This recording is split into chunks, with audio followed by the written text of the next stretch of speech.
The latest figures for Japan's manufacturing services PMI have indicated a slight uptick, signaling a positive turn in the country's economic landscape. According to data updated on December 23, the PMI increased from 15.50 in the previous month to 15.00 in November 2020. This marks a modest yet significant month-over-month growth, highlighting resilience within Japan's economic sectors.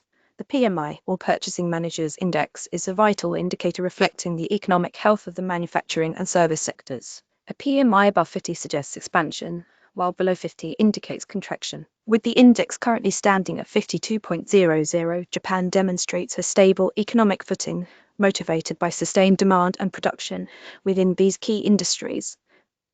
This uptick in the PMI may alleviate some concerns about Japan's economic momentum, presenting a cautiously optimistic outlook as the nation heads into the new year.